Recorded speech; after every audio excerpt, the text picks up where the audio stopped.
Thank you. And thank you to the intrepid folks who have returned for number 3. I appreciate, as always, that people make the time to come together. As I've done the last 2 times, I always like to just take a moment to presence us together in just a simple way. And again, if you're comfortable to close your eyes, and if you'd rather not close your eyes, that's fine too. But to just take a moment and sort of focus in on your body. And as you focus in on your body, just take a moment to notice any areas of tension, whether it be in your neck, your shoulders, chest, stomach, wherever it is you might hold tension if you're feeling it. And just take a moment and just register that it's there. Don't need to do anything about it, just register. And then as you connect with that, think about anything at this moment that might be preoccupying you. Anything that happened earlier this morning or yesterday, or things you need to do this weekend, whatever preoccupations you might have, to be aware of them, to bring them to consciousness. And then on your own timing, just take 3 deep breaths, and with each exhale, just feel yourself letting those things go, releasing the tension, releasing the preoccupations, and knowing that you will be able to focus on those things after this session. So let's go ahead now on your own timing, just 3 deep breaths.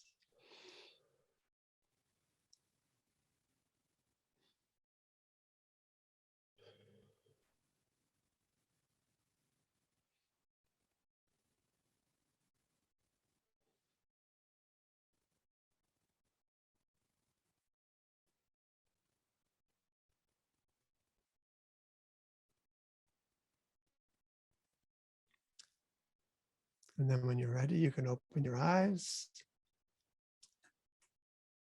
And as I think I said last time, I do that mostly for myself. I find it just helps me get present. And then if the folks who don't have their video on, if you're able to have video and you're willing to turn it on, it's always nice to see faces. It's already hard enough in Zoom land to connect. So faces help us do that.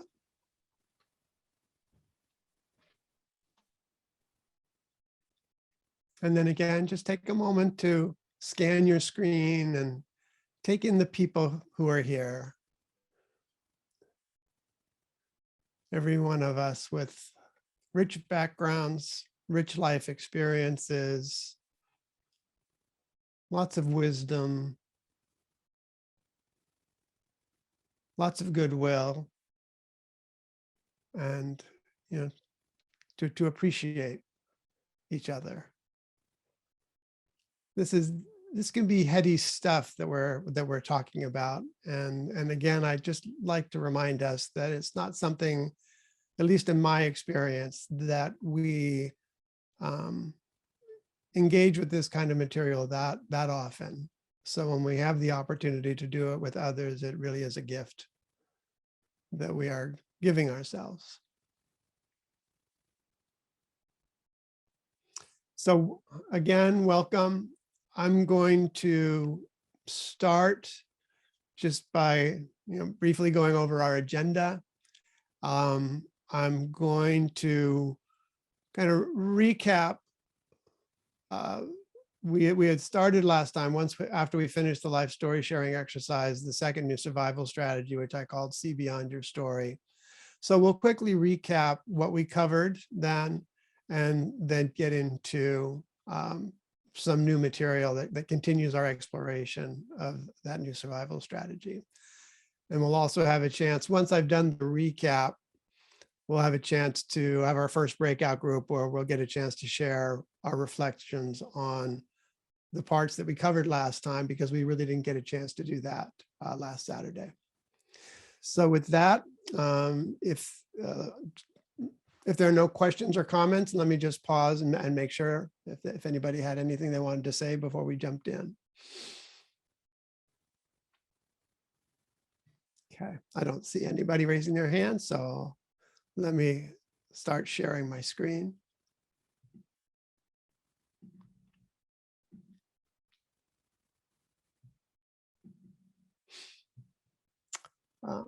As I mentioned, as we were all signing on, the third set of slides will be shared after our session today, so that you should end up with PDFs of all 3 sessions.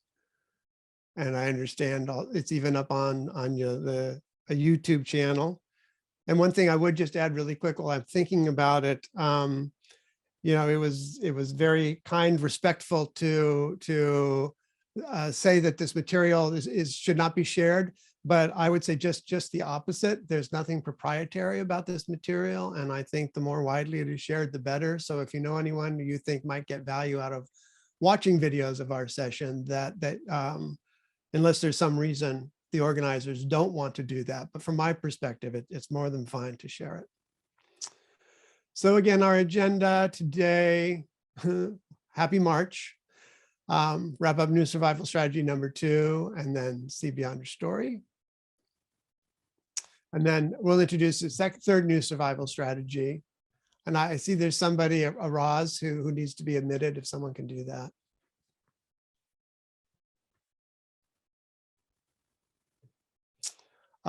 Yeah, so anyway, so then we'll go into the third new survival strategy, which I'll introduce at the time. And as last time, to have pen and paper available. So if you don't have it, you might just take a moment to get it. And then also, as we've been doing the last 2 sessions, to have your personal assessments with you. And this was when I asked you to think of a difficult conversation in your life and write briefly to who's involved, what's the subject, and what's the disagreement or point of contention, not to be shared. But we'll be, again, coming back to this a couple times as we try to apply some of the topics that we talk about to that difficult conversation to see if it's of value. So let's get back into that second new survival strategy, see beyond your story. And so as a recap, just to remind ourselves that by story, I'm talking about the sum of our life experiences from birth to present. We talked about some of the major factors that influence the kind of experiences that we have, such as our family, our race, ethnicity, religion, gender, traumas, physical or emotional traumas in our life, teachers that have had an impact on us, mentors, and of course the culture, the dominant culture in particular that we grow up in. And we just reflected on how unique our life experiences are and how these major factors were really outside of our control, right? We didn't necessarily choose our family or our race or our ethnicity. If we grew up into a religion, we certainly initially didn't choose it. It just was part of our family culture. Didn't choose our gender, probably didn't choose to have our traumas, et cetera, right? So, so many of our experiences were just out of our hands.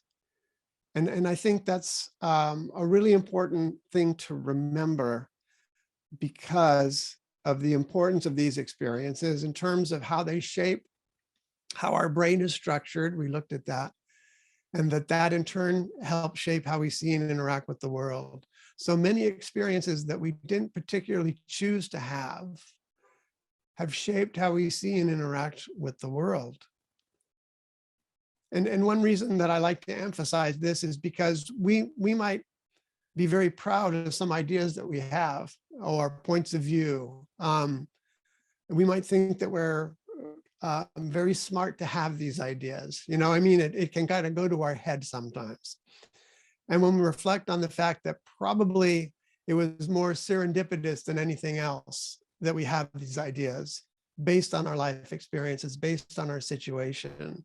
So to have gratitude for sure for our perspective on the world, particularly the ones that we think are accurate and right. But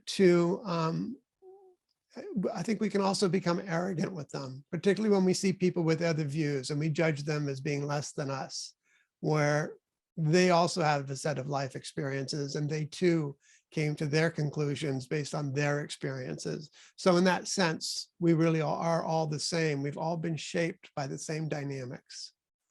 And that is kind of where when we talk about our common humanity, that's one of the levels of that common humanity that I think is important to think about, that the dynamics that shaped us are the same for all of us.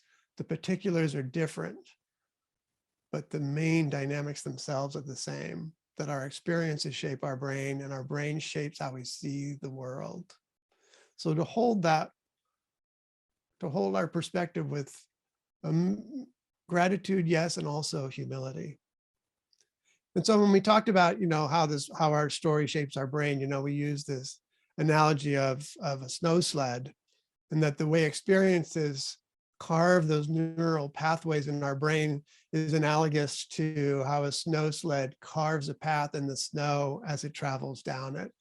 And we looked at this further exploration of that analogy, right? That if the neurons, the kind of the raw neurons in our brain are the snow, the experiences are the sled, and those experiences connect those neural pathways that over time, if we repeat those experiences, or if they were particularly powerful experience for some reason, can become very deep and very entrenched, and we can fall into those patterns of ways of thinking, ways of reacting, ways of seeing, can become very, very entrenched over time, which is just something good to know about ourselves. And we'll be talking more about that as we go on too.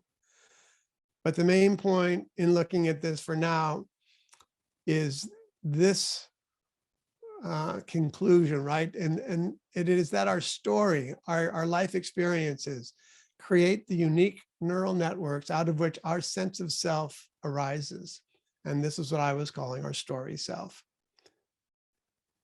And that there's even specific real estate in the brain that's associated with our sense of self. It's called the default mode network. The areas in pink are sort of the main areas of the brain that light up when we are in this mode of our story self. And we know we're there when we are thinking about ourselves. And so it's considered the neurological basis of the self.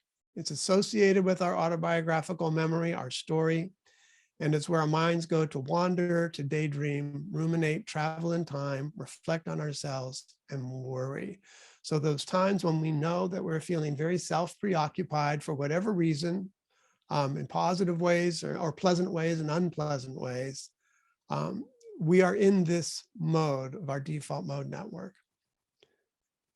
And when we're in this mode, when we're in the zone of our story self, there are limits to it that are important to know about. And we talked about those, and I'll just real quickly review them. The first one is that our story self filters the present through the lens of the past. Our brain is always interpreting what we're looking at based on past experience. As soon as the self-reflective mode of our brain comes into play, we are interpreting the present through the past. This is fine. This is good. It's how we learn. It's why we don't need to relearn things that we don't really want to have to relearn. So the fact that we're doing that is an evolutionary advantage for the species. But it has a downside, which is that our story self can also distort our perceptions, meaning we think we're seeing something we've seen before, and we're reacting to it based on past experience in ways that are inappropriate.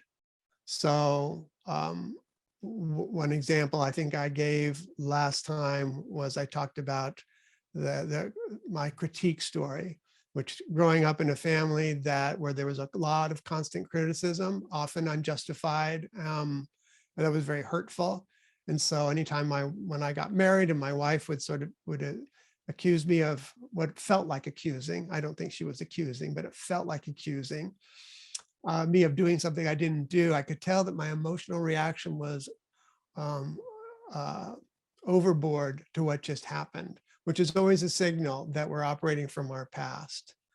So these are the kinds of distortions that can happen in our perceptions based on our past experience. And that leads to the third limit of our story self, which is it limits our window of tolerance. Meaning as long as the world lines up with our expectations and our values, our beliefs, we are in good shape, right? When nothing's kind of bending us out of shape, we're not upset. But then there are things that come along that trigger us, that upset us, that either hurt our feelings or make us angry or whatever it might be, or we judge them as being particularly egregious, bad, wrong, whatever it might be. These are things that are outside our window of tolerance, that are outside our window of tolerance because they were never integrated into how we made sense of the world. These were the things that really kind of don't make sense to us in a way. It could be a way of thinking about it. So they're outside our window, and they tend to be the things that, again, trigger us, make us upset. And so one of the last exercises we did was to reflect on our own window of tolerance, to look at what sort of behaviors, attitudes, or beliefs that are outside our window. I asked you to write them down and to reflect on how they got there. And the purpose of this was just to get a sense, to make conscious, to become aware of what we have decided is unacceptable. For whatever reason, we've decided it's unacceptable. And often, again, like my critique example, we've decided it was unacceptable based on a set of conditions that no longer exist. And we bring them into the present often. Or they're just parts of ourselves that we think are wrong and should not be tolerated, for example. And then finally, the very last thing we did then was to do our third personal assessment, was to think about your difficult conversation, to try to identify something outside your window of tolerance that could be making the conversation difficult. And if so, could you identify anything in your story that helps explain why it's outside your window of tolerance? And once again, the purpose is to simply become more aware of exactly what's going on in that difficult conversation that's playing a role in the complexity of it. And if you can bring it to awareness, and even better if you can share it, what it is that why you find it so wrong, hurtful, whatever the story is, it can go a long way actually in helping to resolve that difficult conversation. So that's a recap of what we covered last time with regards to the second new survival strategy. So I want to give us a few minutes to break into groups, 3 or 4, whatever best works for the number of people that we have here.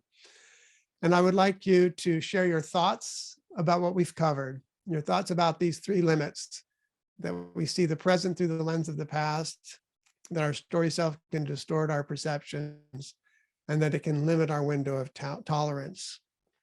What, if anything, in this section has stood out, surprised you, raises questions, anything you particularly disagree with? And then lastly, have you experienced these limits and how? And you don't need to get to all of these questions, but you could speak to whatever ones kind of most resonate with you at this particular time, because we're not going to have that long to do it. We'll have 6 minutes with a 1-minute grace period. And I'm going to go ahead and put those questions into the chat so that you have them and you don't have to remember them. So let me stop my sharing. Oops, no.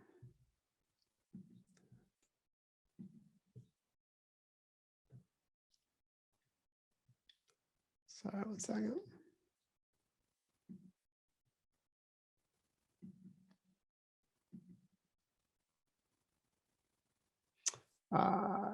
To everyone in the meeting, you can see how good I am at all of this. Okay. Back, everyone. Is Chucky Ruth still here? Yeah, Chuck, I'm sorry. Somehow you didn't go into one of the breakouts. I don't know why. That's because I had to run off and do something else. Okay, good. I'm glad it wasn't me. Thank you. I'm going to mute everyone again, or if you can mute yourselves, please, so we can hear Kern more accurately. Thank you. Well, actually, I'm going to at least give a moment to the group here to see if there was anything in your small group discussion that you would like to bring up with the whole group, something, an insight or comment or anything that you would like to share with the rest of the group. As I've said before, it's always nice to sort of get a little bit of interaction with the larger group, just so that you feel, yeah, it helps community building at when we're all together, as well as when we're in small groups. And not that anyone has to, of course, but if anyone does, be nice to hear.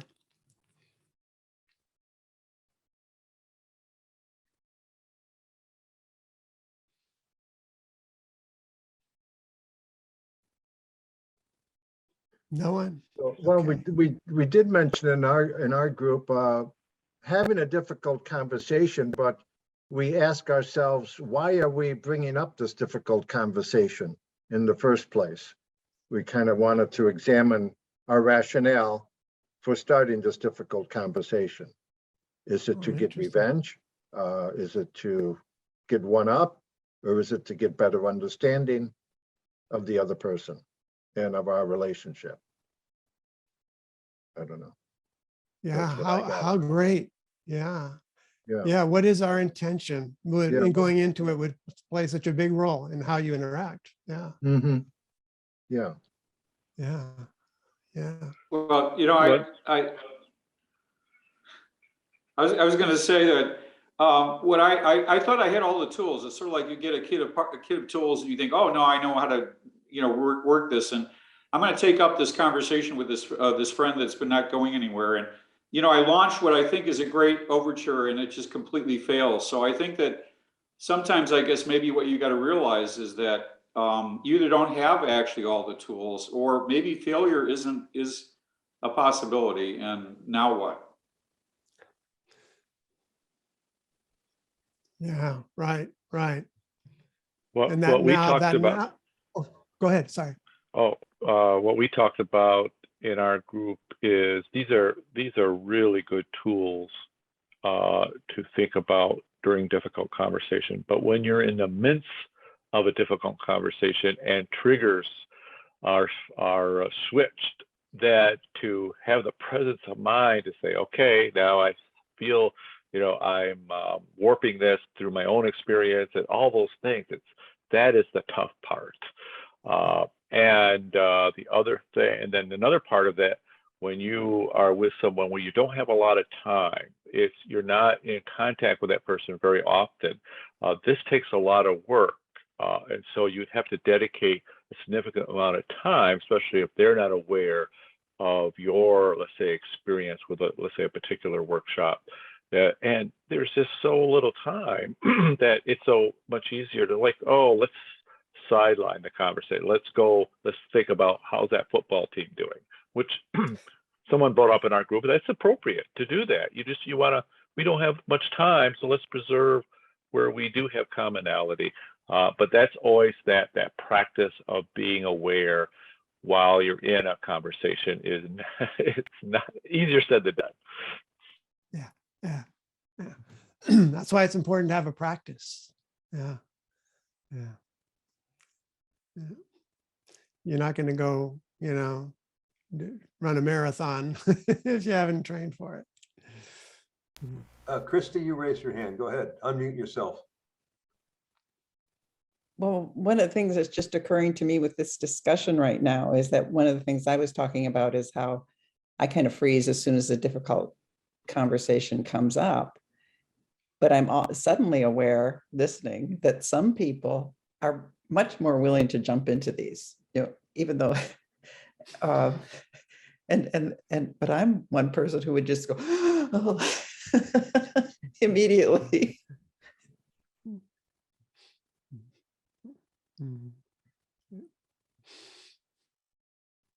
David. Oh, you're muted. Actually, what Steve said is exactly right, that for me, in any case, this is good tools, but remembering to remember is key to the power of it.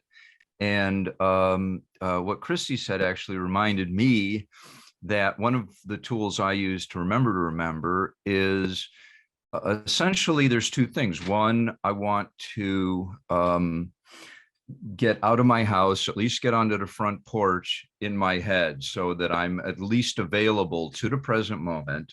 And the second thing is that I really want to meet people where they live. And that opens up my compassion so I can actually hear. And it's pretty simple, just meet people where they live.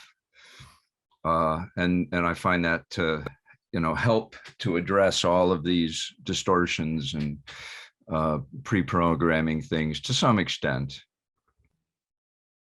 Thank you. Thank you. Great advice. Anybody else? Okay, well, thank you for that. That was really, really rich. I always learn so much from folks. So thank you for sharing. And let's go on then. Let's get into some of the rest of the material as we explore what it means to see beyond your story. So I'm going to go back into my share screen.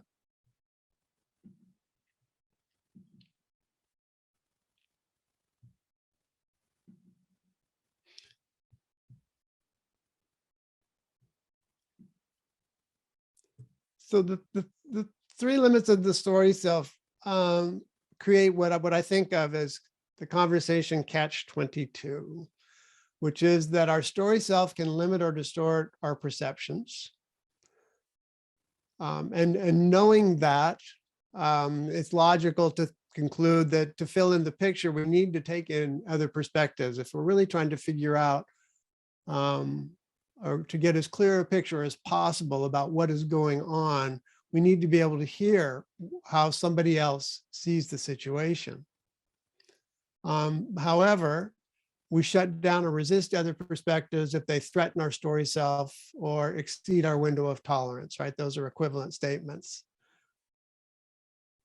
And so that kind of puts us into a bind. I know I should be listening to you, and I know, you have your perspective, but your perspective is just so amazingly annoying or angering or hurtful or whatever it might be. I actually just can't listen to it. So one question that certainly felt relevant to me is, well, why exactly are we so protective of our story self? Why do we find these other ideas, beliefs, etc., so personally threatening? One example someone once told me to kind of help drive this home is, if I tell you that 2 + 2 = 5, it's wrong, but it doesn't make you angry. So we do have the capacity to see things that are wrong without getting sort of emotionally invested in that wrongness. That is something we can do. But we often don't. We often feel like, no, this is something I actually need to protect myself against. And so, it quite literally, right, raises our defenses, as we've seen. So one answer to this question, why are we so protective of our story self, that I would like to offer as a proposition, is that it's because our story self thinks it's our whole self. That we so identify with our story that it does literally feel like our existence is on the line, right? And this is why threats to our ideas and beliefs look like threats to our physical body, because it's not so much our ideas and beliefs that feel threatened, really, it's our whole self structure that feels threatened. And an analogy that a neuroscientist at University of Southern California, I was listening to a podcast that he was on, and he gave a really helpful analogy, at least I found it so, that identifying with our story self so thoroughly, right, is sort of like building, like constructing a house.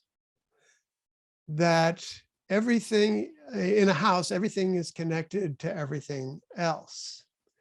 And the way we construct that story self, it's the same thing. Everything is connected to everything else, such that a threat to like in a house, right? There's some things that are easy to change in that house. You can, put on new window dressings, there might be certain, additions you can make, et cetera.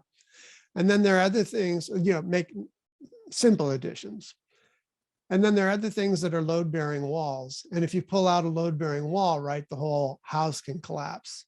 And there are certain beliefs that we hold that are equivalent to those load-bearing walls, such that if you ask me to change that belief, right, my whole sense of self can actually crumble.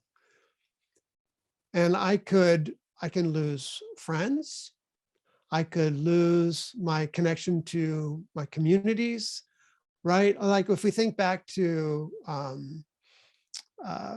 the Westboro Baptist Church episode or experience, Megan Phelps Roper, the people in her life challenged her beliefs, and it really did make her life crumble, right? She had to rebuild a different community. She had to kind of build up a whole new value system. And who knows, at some point, right, even that may need to change in the future. But just looking at that one example, you really got a sense of why having our deeply held beliefs threatened can be so threatening. And so one thing it can do is it gives us compassion for other people who we look at them and say, there's so much evidence that XYZ is bad. Why do you support it? And one reason they support it is probably could be part of their family culture. It could be part of their community culture. I think of this in terms of guns. If you grow up in a community that is sort of a gun-oriented hunting kind of community, and then all of a sudden you become the strong advocate for strong gun legislation, that puts you at odds with your community, and that is a very uncomfortable place to be.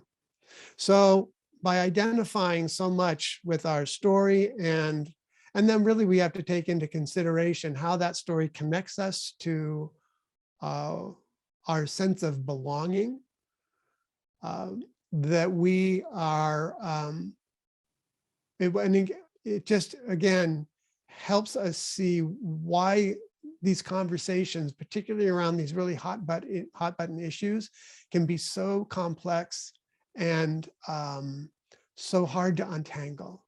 So it's just to get a sense of appreciation. So really there's 2 points. One is this what I'm going to say is an over-identification with our own personal story, and then also an appreciation then for how it integrates us into our communities and how it relates to our sense of belonging, which we know is important. People feel like we need to, we all need to belong somewhere. So that's the challenge, and it's a big challenge. And how we untangle that is not really an easy process, but it is a process that I believe we need to start untangling if we want to be able to work through the incredible challenges that we have before us in so many different domains. And I think one place to start the untangling is to consider this, that we are more than our story, that we are how we conceive of ourselves, and how we meet our desire to belong. How we do, there are more options to us than we realize. There's more to us than we realize. There's more to belong to than we realize. So I want to dive into this, that we're more than our story, we're a lot more. So let's start with it, going back for a moment going back to this default mode network, right? The brain regions associated with our story self. It turns out that activity levels drop in these regions of the brain when we forget about ourselves. When in those moments in our lives when we're not self-preoccupied, our inner narrative goes quiet, and it allows what I call our unstory self to emerge. This is the experience of ourself that we have when we are self-abandoned because of something that we're doing, something that's happening in their life. Maybe it's a particular challenge that we are just have somehow brought our whole self to, and we're just so dedicated to figuring something out or accomplishing something either alone or together. Whatever it is, if we can think of those experiences where we have just been abandoned into the moment. That is a very different experience. If we reflect on it, it's a very different experience of who we are. Now, one way in psychology, and even now in neuroscience, that this is sometimes talked about, if you've ever heard of the concept of flow, being in the flow, being in the zone, it's just another word, right, for those moments when we are, when we have really abandoned into something. So if this is an experience that is cross-cultural, studies have been done all over the world about what is flow, what's the experience of flow, and cross-culturally people will describe it in very similar ways. So at an experiential level, people describe it as our sense of self recedes or disappears, meaning that story self gets quieted, that default mode network deactivates. We become one with the action. There's a sense of merging into what we are doing or what is going on. Time tends to speed up or slow down. And creativity and performance increase. That we're so present, there's something that kicks in, capacities that kick in that are not necessarily part of our normal everyday experience of ourselves. Now, there's also changes going on at the neurological level. And one is that our brain activity shifts from beta wave to alpha wave. And apparently when we're in alpha wave, our experience is one of enhanced focus and concentration. And this next one is kind of a mouthful, but it's interesting to sort of, take a moment to parse it out.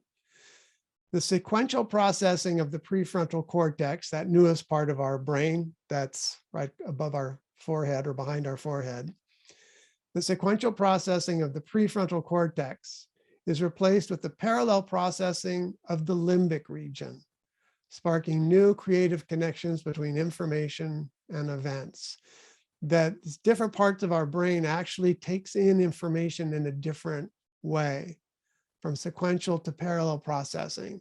So that's a really super interesting idea, right? That we have this other way of taking in and working with the information that is coming in through whatever experience we're having. So this is a very real state that we can experience, this idea of flow. And again, the reason that I'm bringing it up is I think if we think about who we are, that story self really dominates in terms of our sense of identity. And these kinds of flow experiences, they happen to us but we don't necessarily really kind of think about them. Oh, that is me too. That is a part of the experience of being me. And because it has these other qualities of that sense of self-receding and the increased creativity and performance, that it would be good to get to know this part of ourselves better, because a lot of these capacities that are unleashed in flow, and we'll be talking more about them as well, it would be nice to be able to access those capacities more intentionally. So that's kind of the proposition here. But before we go on, I'd like to have just a short pair share. So we'll divide into just twos, and we'll make this 4 minutes. And I'd like you to see if you can recall an experience when you felt fully in your unstory self, in that state of flow or self-forgetting. What was the circumstance? And during that experience, as best as you can answer this question, what was it like to be you in that moment? What was your experience as you reflect on it? How did you experience yourself? So again, I'm going to put these questions in our chat. Just one moment.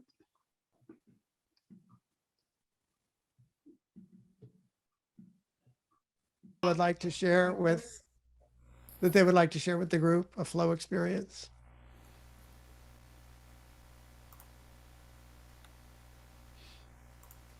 So I spoke with Jim, and Jim, is it okay if I speak? Sure, Yeah. go ahead. Yeah. So right at the end, we talked about creativity, and how engaging in some creative process with another, you're able to dissolve yourself, dissolve your own ego, right? And you merge. And Jim spoke so eloquently about striving to get your own part right. But when you get your own part right and you trust your own part of a musical piece, you can become a part of a whole. And then you're entering flow. And I just thought that was so helpful. Yeah. Right. Yeah. And it is a surrender, isn't it? And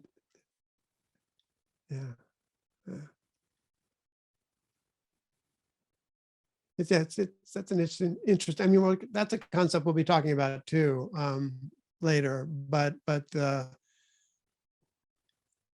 role of just not imposing our wills on situations. And if you're a musician, particularly if an improvisational musician, if you sort of insist on your way of doing things, it really mucks things up musically for sure. Yeah.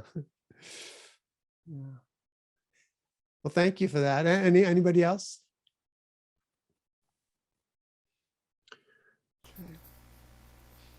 Oh, Let's yeah, go ahead. I just wanted to say I've had the experience of when I've listened to somebody who's really sharing, deeply sharing with me. To me, that feels like being in flow, and I find it exciting. And one of the things that I talked about with Jean is the feeling of how it seems like sometimes it's so hard to have those kind of interactions in this world and in our relationships, that when it happens and it's really successful, I feel like going out and celebrating, because it's such an exciting kind of experience. Absolutely. Yeah. That makes me think, for myself anyway, the role of authenticity. It's like, I think the conversations in my experience that really pull me in is when that person is being authentic, often vulnerable. And it could also just be a fascinating story, but it's interesting to think about what are the kinds of conversations that really do draw us in.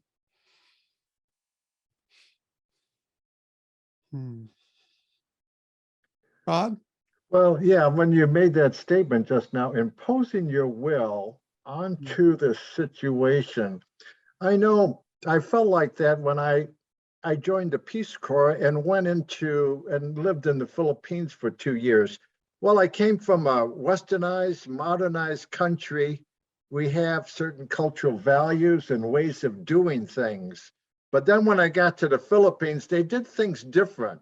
And if I wanted to get along in the Philippines and live there with some peace of mind, I had to kind of get rid of these here cultural values and or ways of doing things that I was used to back in the United States and accept the Filipino people for what they are and their ways of doing things and their conception of time, so to speak, too.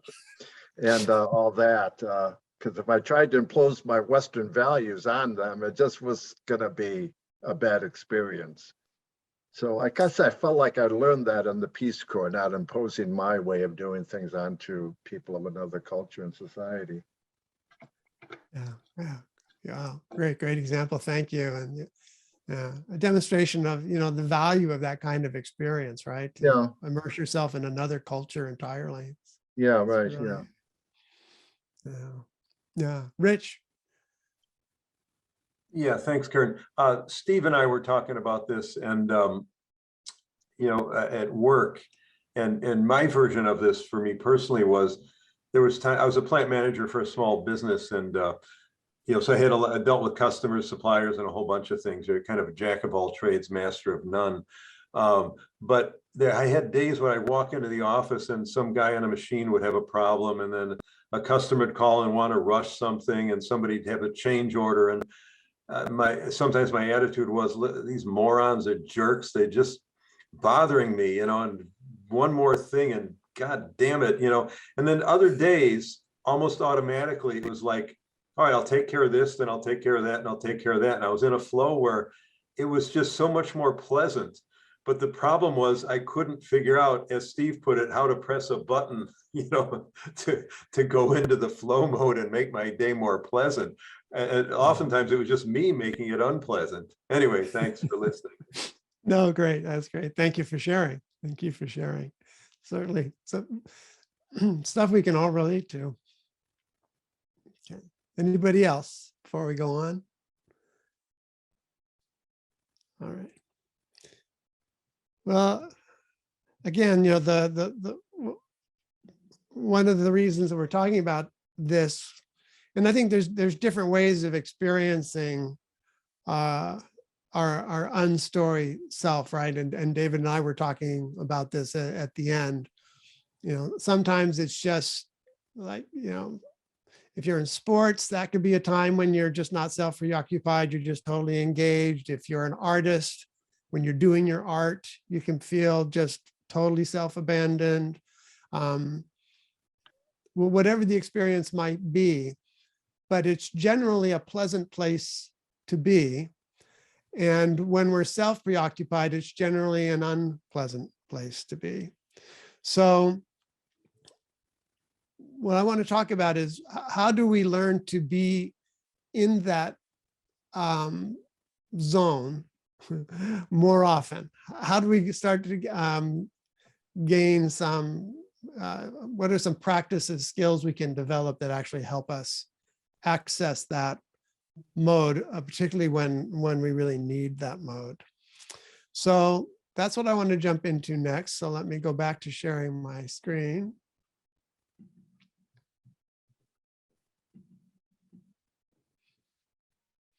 So how do we intentionally access our unstory self? This state of self-abandonment. And the way really is to learn to see beyond our story, to have it literally not be so in our face that we have no choice but to look through our own filter. And if you remember, if we were in person when you did your life story sharing drawing, your peaks and valleys, I would have asked you to draw it on a piece of transparency paper, right? A clear sheet of transparency paper. And so let me actually exit my share screen mode for a second, because I want to. And I had showed you my this was my drawing of my peaks and valleys on my transparency paper. And so just as a visual demonstration, right, of seeing beyond our story, usually our story is very much up close and right in front of our face. And we're looking at the world through how we have learned to see the world. And if you could just imagine, right, how constrained my perception is right now. It's bordered by my story. And then you just imagine what it would be like to push it away. And you just see all of a sudden, right, how much more I can take in.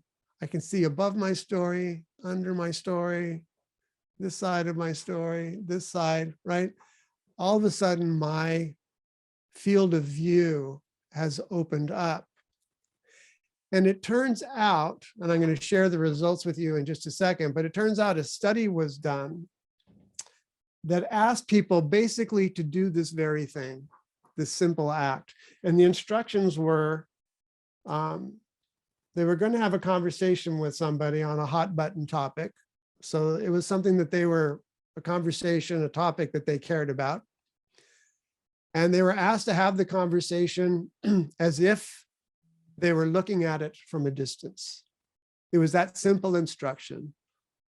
Engage in this conversation, but imagine you are looking at it almost like from an observer perspective, an umpire perspective. Look at it from a distance.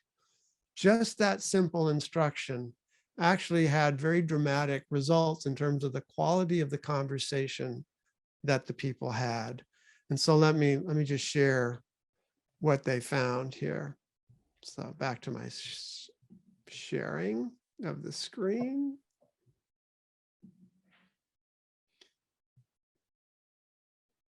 So the title of their paper was Looking at an Issue from a Distance Makes Us Wiser. So I'm titling it Seeing Beyond Our Story Makes Us Wiser. But what they found was that simply thinking about an issue from a distance makes us more humble. We recognize the limits of our knowledge. We're more objective. We're less likely to get triggered. And we're more open. We're more likely to listen and collaborate. Simply, again, by setting up that simple ground rule. Now, it turns out, as I've mentioned before, that when we're in this zone, when we're not constrained by our own story, it's kind of getting into that own unstory self. It also turns out that it makes us happier, being in that state of self-forgetfulness, self-forgetting. Negative emotions, anger, fear, hurt, regret, sadness, anxiety are most strongly associated with our story self. So studies have shown that at least, well, really more than half the time when we're in that sort of self-preoccupied mode, it's associated with these kinds of negative emotions. Usually when we're thinking about ourselves, it's about because there's something unpleasant preoccupying us. There's some anxiety in our life that we are focused in on. Whereas positive emotions, love, joy, compassion, gratitude, are most strongly associated with our unstory self when we're in that flow kind of experience. Being in the or seeing beyond our story also makes us more responsive. Negative emotions, it turns out, narrow attention, and we miss the forest for the trees. And it turns out quite literally, our vision narrows when we are caught up in negative emotions. Whereas positive emotions broaden what's called our thought action repertoires. We're more flexible, creative, open to new ideas, and efficient. And when we're in this mode of being in our unstory, it also expands our window of tolerance, that we are less likely to get triggered by events that otherwise, when we're not in that zone, do. So Rich's example, right, of, there are those days when there's annoying problems, and then there are days when it's not about being annoyed by the problems. It's just responding and solving the problems, right? So same events going on, but our attitude towards them and the way we engage with them has shifted. So we know we're capable of this, of accessing those qualities or that state of mind that is more associated with our unstory than our story self. We can do it, but it comes down, and as people said, how is it that we are able to call those qualities of ourselves forward when we need them? How does it become more of a conscious choice? And so I want to go over some practices for seeing beyond our story. And it turns out we've already spoken about several of them. I call these in the moment practices. And if you recall these from, I think on week 2, after we did our life story sharing, or before we did our life story sharing, we talked about how taking the time to pause, breathe, and smile. If in the middle of say a difficult conversation and we find ourselves getting upset, simply, calling it out and saying, hey, we are not in a really productive place right now. We need to take a break. That is a way of starting to push our story self away, of seeing beyond our story, just by acknowledging what is going on, because now we're bringing self-awareness into the situation. We're not just reacting. We are bringing in self-awareness, and we're saying, we need to pause. We need to take a breath, maybe go for a walk. This is the equivalent of pushing that transparency paper away from our face. Pushing it even further away is taking the time to look at the other person and to consider their point of view. And if we can find something about it, their position, their point of view, whatever, that we can appreciate, that's pushing our story self a little bit further away from us, because now that says we're taking in a different perspective.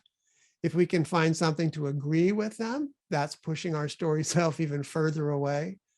If we can articulate their perspective in a way that really reflects what they're trying to say, that pushes it away further, right? More and more we're expanding our window of tolerance, or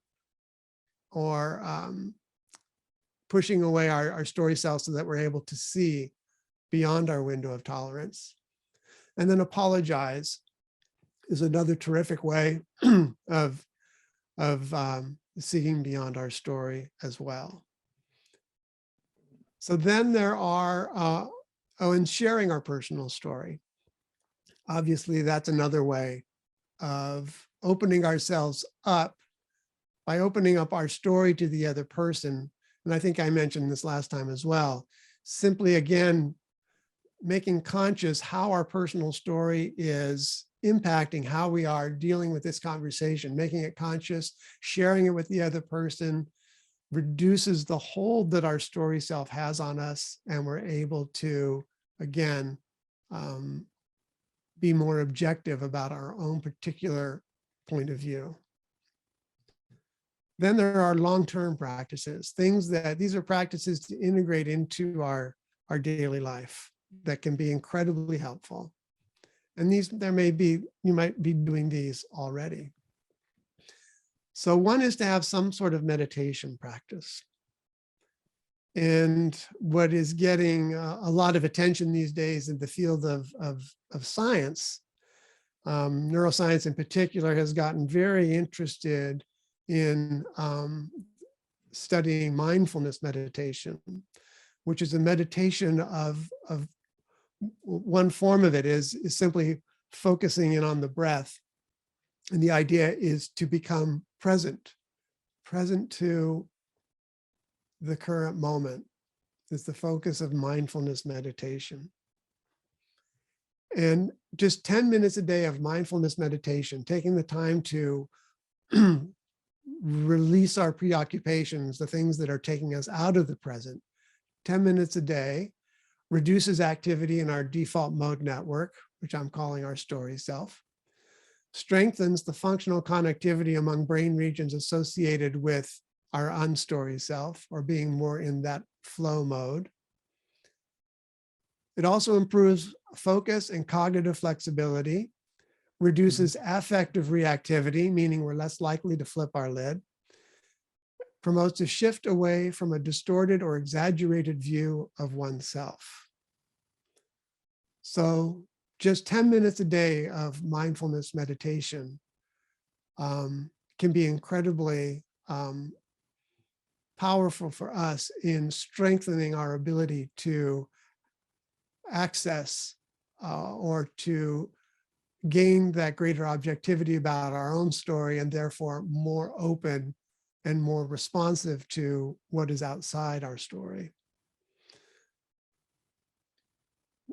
Another practice is cultivating experiences of awe and wonder. And so just a definition of awe is on our slide here: an emotional response to extraordinary stimuli that challenges our normal frame of reference and is not yet integrated into our understanding of the world. So that's kind of a very scientific definition, but just a quick personal example, because I think it fits this definition beautifully. For a couple of years, so I'm from the West Coast, right, California. I'd always heard about the fall change of leaves colors, right, in New England, and how incredibly beautiful the fall leaves are. And my expectations were very, very high. And we had the opportunity in the late 80s to actually live back east for a couple of years. And I remember the first time that I experienced the fall change of colors. And even with my incredible expectations, I was so blown away by the beauty of that scene. And I remember just really kind of being gobsmacked by it and thinking to myself, it doesn't have to be this beautiful. You know, God could have dialed it down 50% and we all would have been perfectly happy. And that's, so to me, it just, and I entered a state of awe in that moment. And it really did challenge my frame of reference. It made me think, why would things be more beautiful than they need to be? That was such an interesting thought for me to have. And it just meant all of a sudden, and the new understanding that I got was how incredibly generous nature is. That was my takeaway, how incredibly generous creation is.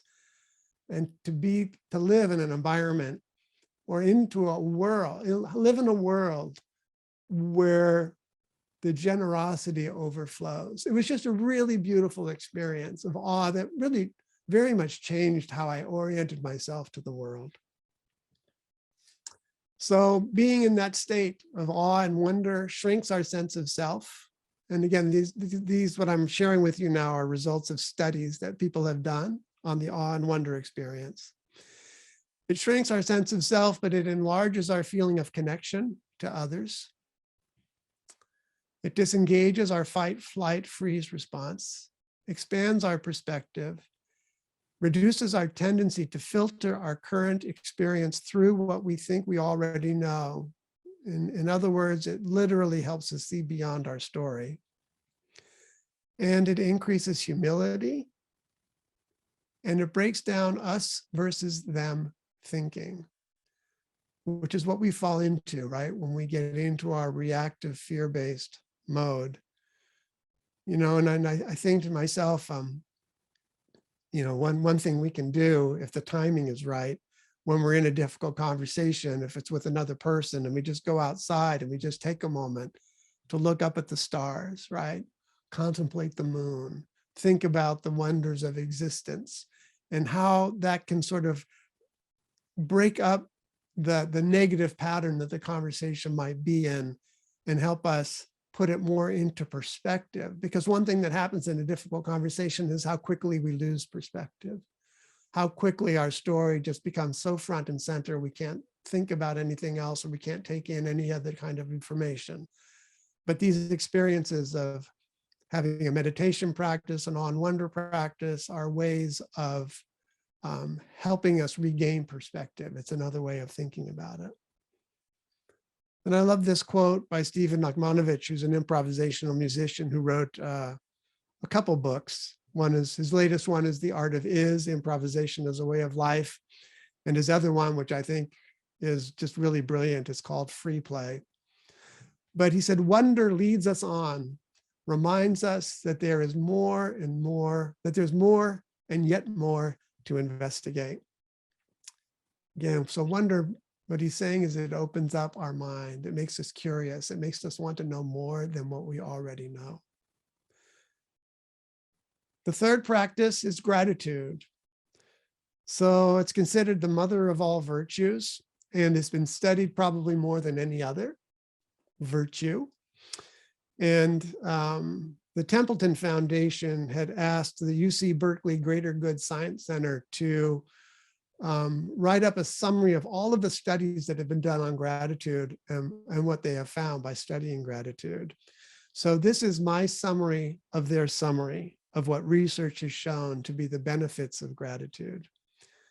Having a gratitude practice, which could then be 5 or 10 minutes a day, right, of just reflecting on what you are grateful for, which is a wonderful thing to do. Having a gratitude practice promotes humility, strengthens relationships, makes us more loving and forgiving, reduces stress, increases resilience to trauma, stimulates feelings of joy, enthusiasm, happiness, and optimism, reverses the harmful effects of negative emotions, makes us more peaceful, less reactive, and less resistant, stimulates the growth of gray matter in the brain, improving our ability to process information. A really, really wonderful thing for those of us who are getting older. Strengthens our heart, promotes long-term thinking, helps us learn better, encourages the development of other virtues such as patience, humility, and wisdom, inspires generosity, kindness, helpfulness, and inclusiveness, makes us more cooperative, and finally generates more gratitude. Gratitude generates even more gratitude. And I love this quote, and I don't know who said it. Our story ends where gratitude begins. And I think one of the benefits of a gratitude practice, particularly as we reflect on our life story, and we can learn to be actually grateful for the experiences of our life, even the painful one, because of what they have taught us and the positive aspects of the quality that they have given us. Often difficult experiences can make us more gentle. They can make us more reflective. They can, right? There's always something in our experiences that we benefited from. And if we can see that, then that story self begins to loosen its hold. And that's what this quote means to me. Our story ends where gratitude begins. So what I'd like to do now is just let us together have an experience of gratitude. And this is an exercise that I learned from Mr. Rogers of Mr. Rogers' Neighborhood. If you happen to see the documentary on him, which is really a wonderful documentary, they actually do this exercise in the documentary. So it's a gratitude exercise where what you'll be doing is, I'm going to give in a moment, I'm going to give you a minute to think of somebody who has really helped you along in your life. And so you'll think about them for 1 minute, and then we'll break into pairs, and we'll share with a partner who we thought about and how it felt to think about them. So that's what we're going to do. So I'm going to stop the share.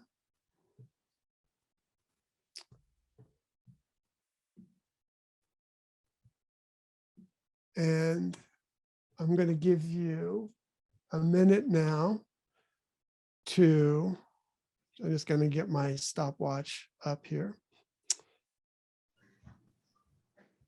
So get someone in mind now, someone who has really helped you along in life. So take a moment to presence that person in your thoughts, whoever it might be.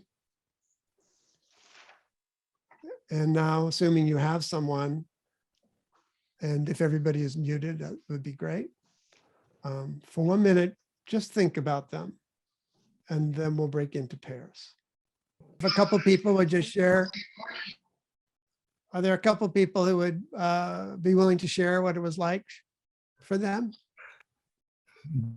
to have that time to focus in on a person that we're grateful for?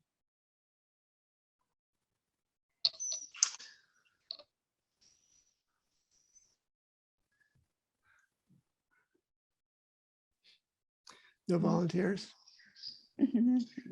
Well, I will share. I was with Mark Jonassen, and Mark and I kind of shared a person that with had patience, showed cooperation, but really kind of opened up doors of possibilities that we didn't have, and did it in a way that made us feel good about ourselves. Oh, I love that description. Yeah, thank you for that. Yeah. Open up possibilities and made us feel good about ourselves. That's beautiful. Anyone else? Larry, are you raising your hand or? Yes, I was not Oh, batting great. fly away. Well, I thought about a lot of different people. Then I realized I should just think close to home. And I'm very thankful for my wife, Lynn, been married 22 years. She has really added many dimensions to my life. She's the reason why I'm now sitting here in a patio in Oaxaca, Mexico. This is our last day here. We fly back to Chicago tomorrow. But she opened up travel for me, but was also very supportive, in terms of everything I've ever done. And being an Asian male, my emotional lability, I like to say, is about half an inch. And she even introduced things like, okay, how are you feeling about this? And then we talked about that F word, feeling, and I have to use picture faces because otherwise I don't have the vocabulary to talk about it. But anyway, those are just some of the many ways that she's added really immeasurably to my life. So I'm very grateful for her. Yeah. Thanks for listening. Wonderful. Yeah, thank you. Thank you for sharing. That's beautiful. Really beautiful. You have to tell her all that. Okay. All right. If there's no one else, we are long overdue to take a break. So my apologies on that one. Let's take a 5-minute break. So 9:50 or no, anyway, just add 5 minutes. See you back in 5 minutes.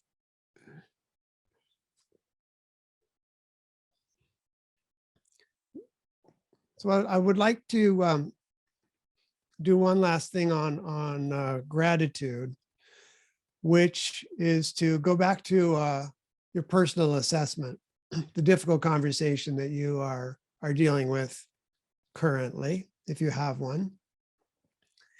And what I'd like to do, I want to give you just a minute to think about this, to try and list 3 things about that person or situation for which you are grateful. And I'll put this up. I'll share my screen and put that up.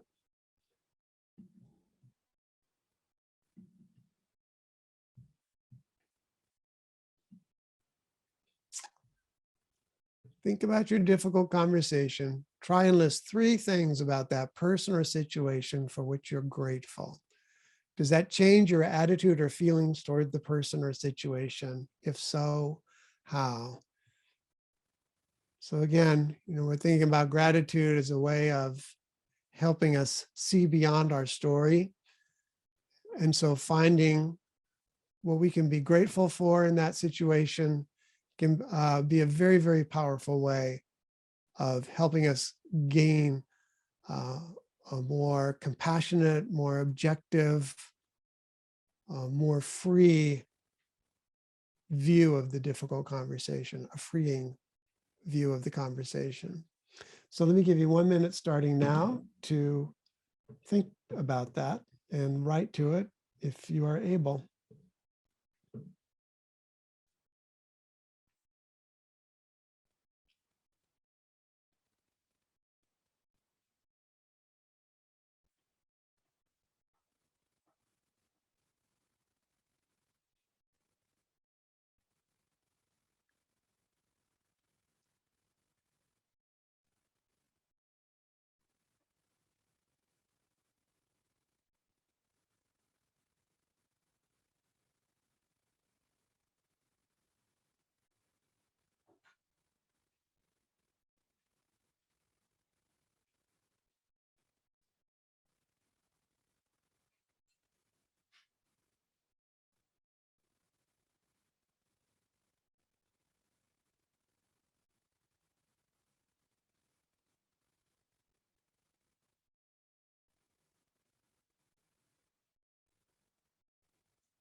Okay, and again, that is just for you.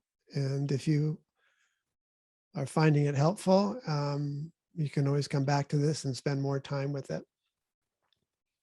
So we've been talking about practices to help us see beyond our story. We've been talking about meditation. We've been talking about awe and wonder. We've been talking about gratitude. That these are, three practices that if we actually build into our life can help us more readily access the qualities that those practices give us in the moment of the difficult conversation. So that's the value, one of the main reasons that we're talking about that. There's a fourth practice that I talk about as the Embrace Your Humanity practice, which if we're in a contentious conversation or conflict with somebody that we are finding difficult to deal with, obviously, to ask the question, how am I like you? And I find this really to be one of the most powerful things for myself that makes a difference. If I can identify in myself whatever it is, whatever the quality in the other person that I am finding so objectionable, that it immediately reduces my level of judgment and my feelings of superiority over the other person. And I think it can be very, very helpful if you remember the window of tolerance exercise where you wrote about the things that are outside your window of tolerance. It can be very humbling to just ask yourself, where do those things show up in your own life? Like, well, one example the one that I usually share in the workshop. Well, I mean, if there are things like arrogance outside your window, I know I can certainly be arrogant. People who lie, have I never lied? Yes, I have lied. People who don't listen, have I ever not listened? Yes, I have not listened. Even the more egregious things, I think about people who mistreat their children. Probably most of us would put that outside the window of tolerance. But if you've had children and you've ever been angry at your child, you can start to get into touch with, if that emotion started to spin out of control, what you might do. And so it's not necessarily that I need to be a child beater to understand a child beater, but if I understand where anger can lead, and if I have ever been angry, then I know that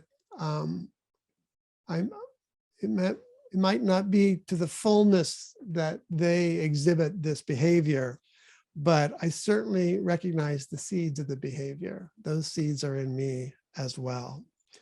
So asking that question again can be very, very powerful, and it can help us also take in the broader picture of our own humanity. because there's really my own conviction is there's nothing that is possible for other people that is not also possible for me, just by virtue of the fact that we are all human beings. And so the proposition that I would share with you is this idea that beyond our window of tolerance is the fullness of our humanity. That if we were able to take in sort of the full picture, the light and the dark of humanity, of our own humanity, and not push those qualities outside, to not deny them in ourselves, is really a key ability, I think, in helping us bridge our differences at the small scales and at the large scales. And so again, I love this quote from Torrance, who's a Greek poet, philosopher: "Because I am human, nothing human is alien to me." And I think that's a very worthwhile thought to contemplate. And this, this was just something that occurred to me. So I'll share it, which is something I call the dehumanization trap, because it's a different way of thinking about dehumanizing others. When we think we're superior to someone else, we dehumanize ourselves by thinking we're better than we are. And we dehumanize the other by thinking they're worse than they are.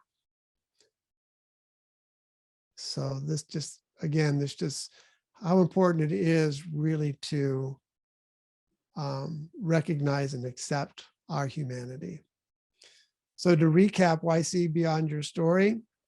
Our story can limit our understanding, constrict our window of tolerance, and cause us to flip our lid.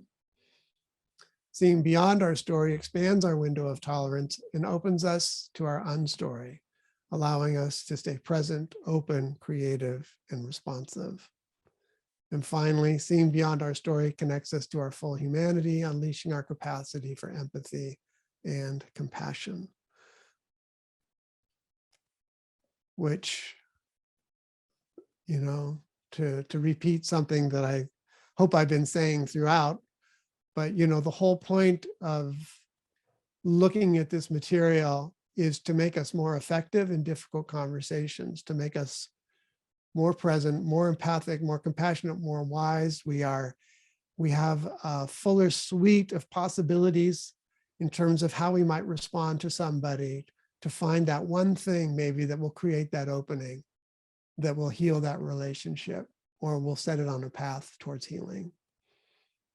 And the more flexible we are and the more choices we have, the more free we are in engaging others, the more likely we are to be able to find that creative approach that makes a difference. So I want to, we're going to launch into this third survival strategy, but I'm going to stop share for just a second.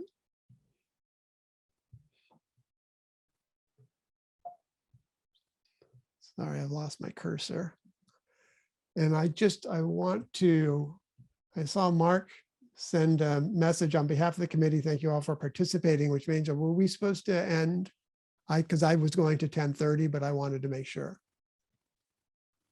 No, we're fine on the time, Kern. Okay, good.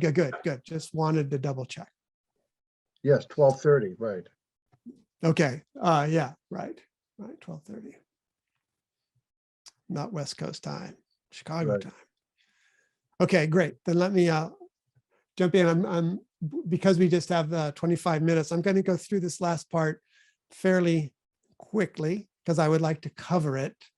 And then we'll talk about other ways to engage with this material too, just so that people have an idea of other options. So let me go back to my screen share. Oh, wait. Sorry. When I do this, I got to make sure I hit the right button. Okay. So this again, I call this transform resistance into response. And so by some definitions, by resistance, I mean an emotional reaction that constricts the flow of creative energy. Resistance kind of throws ourselves back on ourselves, and we're in that fight, flee, freeze mode, right? And this, if we go back to our hand model of the brain, this is a disintegrative state where we don't have the full advantages of the neocortex, and particularly the prefrontal neocortex. When we're in a state of resistance, we're closer to a flipped lid than an integrated lid. So that's what I mean by resistance. Response is the expansive release of creative energy. We are, then that's the integrated state where our full capacities of creativity and compassion, et cetera, are available to us.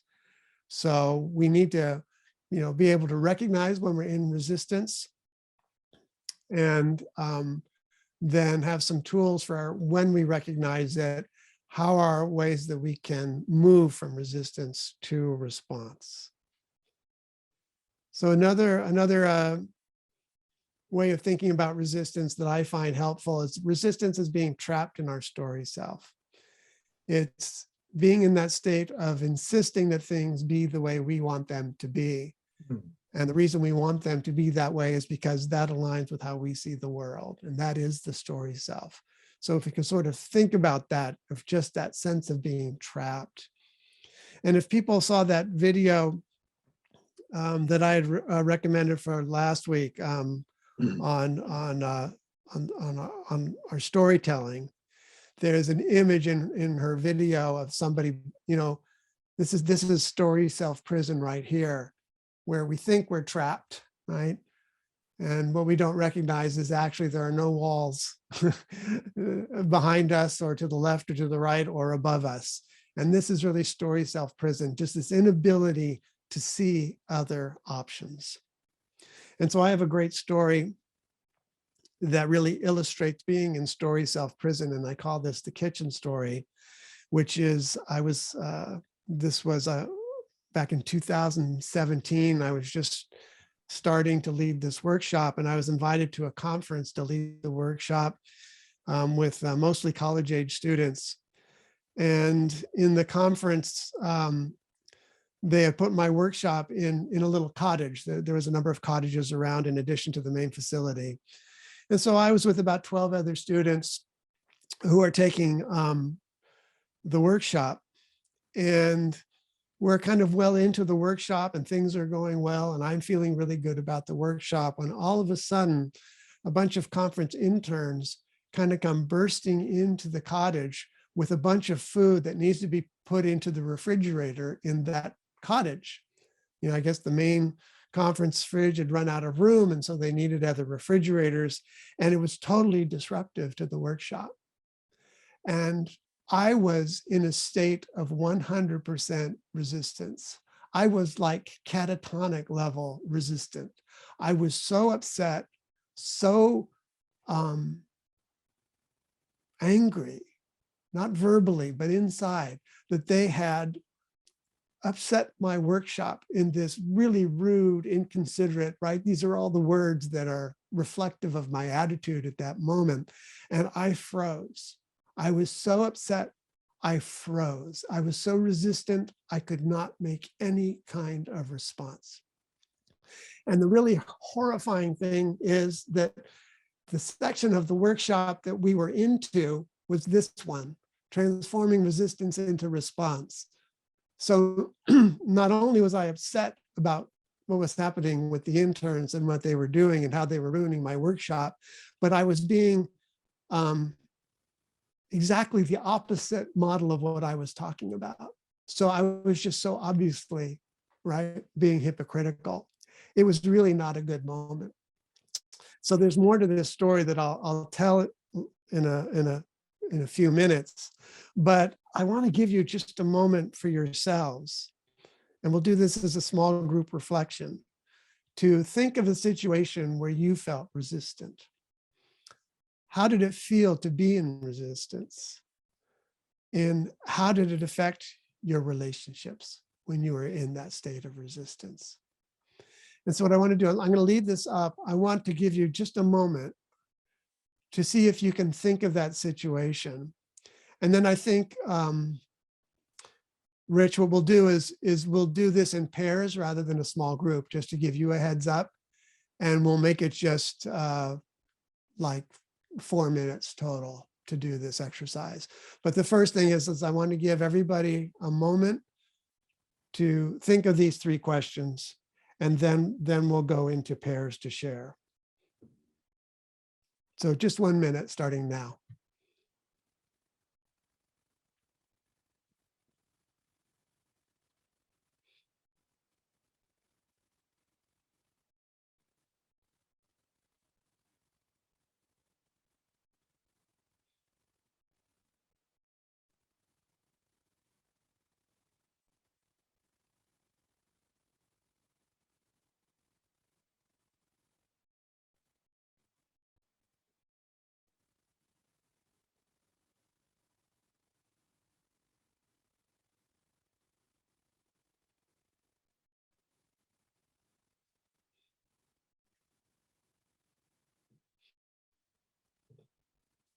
Okay, hopefully by this time you've been able to think of an example. So let me stop my share.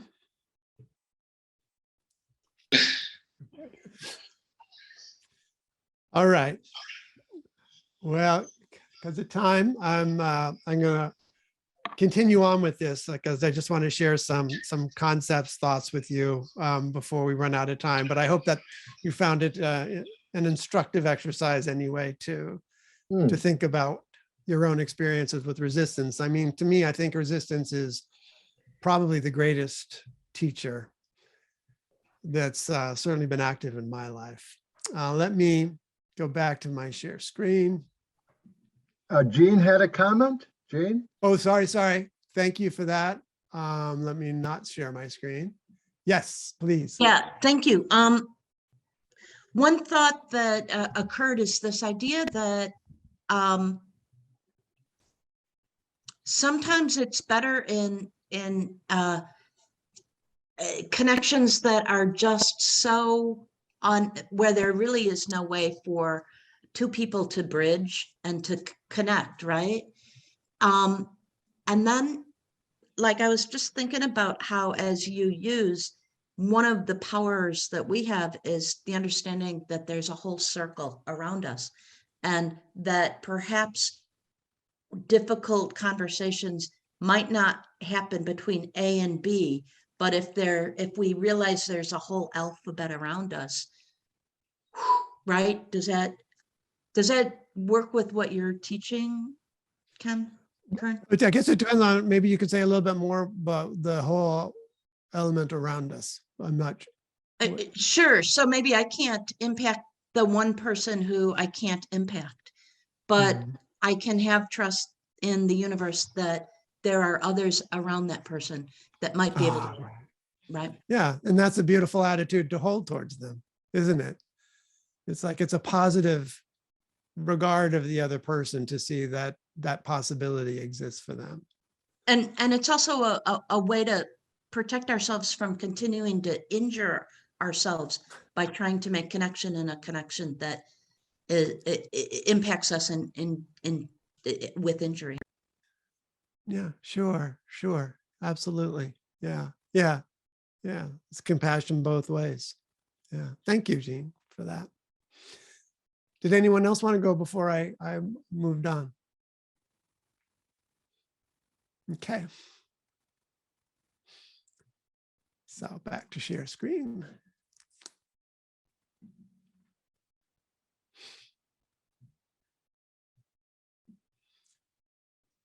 So one thing I want to talk about next is, so once we're caught in resistance, how do we get uncaught? And the simple answer, the simple, not simple answer is to let go of our resistance. I love this quote. Again, another Stephen Nachmanovich quote from Free Play, which is surrender is not defeat, but rather the key to nonstop creation. And when we were talking about it earlier in terms of of music, right? And not insisting on our way, but when we can surrender to the flow of where things are going, then we regain our agency, we regain our creativity, etc. So if I were to revisit the kitchen story, you know, and when in reflecting on that whole experience, had I let go of my resistance, you know, what options could I have seen by letting go of my resistance? And one obvious one was that we could have just, you know, the workshop had stopped because of the interruption. We all could have gotten up and helped the interns bring in the food and put it in the refrigerators to, one, minimize the impact, right? Make the whole thing go quicker so that not too much of our workshop time got eaten up. It also would have been a very beautiful way to model what the workshop was actually about, right? There was agency to be had in this situation that would have made it a very positive experience rather than a negative experience. And that's what we lose, right? We lose that ability to see what are the options that make this a positive experience rather than a negative experience. Now, the question then is, of course, well, why is letting go of our resistance so difficult? And so I want to share some thoughts on that. And it really has to do, I believe, with the power of our attachments. And by attachment, I mean having an emotional investment in a particular outcome. I was very invested in a particular outcome for that workshop. I wanted it to go a particular way. I was attached to that outcome. And the interns coming in, they didn't make me detach from that outcome. They should have, but I held on to it. And because I held on to what I wanted, again, I was not able to respond. And I think it's a good way to think, right, about attachment, because if you think about it, what triggers our resistance is not a particular action or outcome, but the absence of the action or outcome to which our story self is attached. And I think this is an important way to think about it, because if I think it's the intern's fault, they're responsible for my resistance, then I have lost agency. But if I see it as the absence of the action or outcome to which I was attached, my story self was attached, then now I have agency. And it was that agency I had not been able to access when the interns came in. So to surrender our strong resistances that kind of continually come up in our life that interfere with our relationships, it is helpful to identify and release our attachments. And a model that I have found very helpful in thinking about this process comes from a book called Difficult Conversations: How to Discuss What Matters Most. And I have a reference for that book too at the end of the slides here, where they talk about the 3 dimensions of a difficult conversation. And so this image here on my slide hopefully is obviously an iceberg. And so the visible part of the iceberg is what happened, which is the event that triggered my resistance. So in the case of the interns coming in, what happened was the interns came in and disrupted my workshop. That's what happened. Now below that is how I felt about what happened, right? This is my subjective emotional response based on past experience, my story. So that's the feelings level of a difficult conversation. And then beneath that is the identity conversation, which is what this situation says about me. Does it mean I'm competent or incompetent, good or bad, worthy of love or unlovable? This is the identity conversation that, if you really investigate, is the essence, often the essence of the difficult conversation. And the idea is to bring the feeling and the identity dimensions to awareness, to know the feelings that are being triggered, and to understand the threat to our sense of self, which is really our sense of our story self that's being threatened. So let's look at those two deeper dimensions in a little bit more depth. The feeling dimension. What's important is to find the feeling that's authentic. Uncomfortable, unacceptable feelings are often disguised as emotions we're better able to handle. The authentic feeling is most likely the one that makes us feel the most vulnerable. So examples of authentic feelings that we might try to stay away from admitting are hurt, shame, fear, self-doubt, sadness, jealousy, loneliness, anxiety, etc. Things that convey vulnerability. But when we can really identify the true feelings that are arising out of this difficult conversation and can share them, then we are well on the road to identifying the root of what's happening in this conversation. And then also, when we can identify where those feelings come from and find the original pattern, that is really helpful. And so if I go back to my bargaining story, right, and tracing my fear of bargaining to my father, his authoritarian and unpredictable impulses, that helped me loosen up, that particular pattern and gave me some different choices. So the identity dimension, the most subtle and the most challenging, and this is the part of the conversation that threatens our sense of self, our story self. It can disrupt our sense of who we are in the world or highlight what we hope we are, but fear we are not. And as I mentioned, the core sense of self issues are, am I competent? Am I a good person? Am I worthy of love? So if I go back to the kitchen story one last time, when I look at this for myself, what I was really attached to, well, I wanted the workshop to go well. And when I really investigated why I wanted it to go well, it was because I wanted a good report. And why I wanted a good report was because I wanted esteem among my peers. I wanted my peers to tell me that what I was doing was valuable. That was my sense of self-identity issue. Tell me I'm valuable. And when I realized that, and when I realized and got a hold of just kind of how egocentric that was, it really made a big shift in me to actually kind of get down to what it really was about, wanting approval and realizing how much that can poison the leadership of the workshop. And it was really from that time on where I became much more relaxed about doing what I'm doing right now, much more detached. Like you put it out as an offering and you hope people get something out of it, but it's not about me, right? It's just about the offering.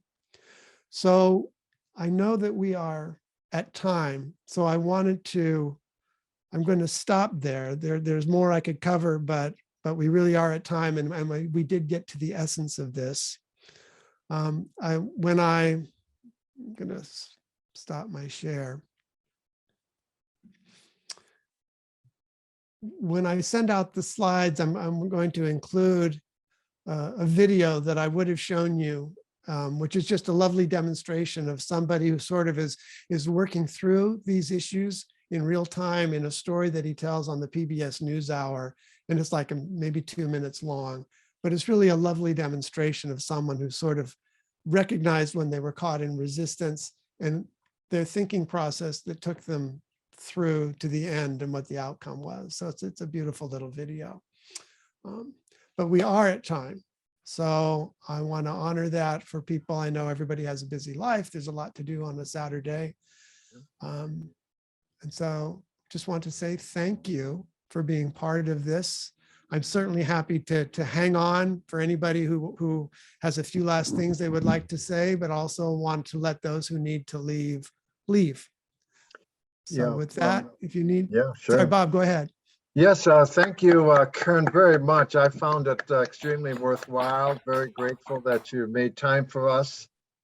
I got a lot out of it myself.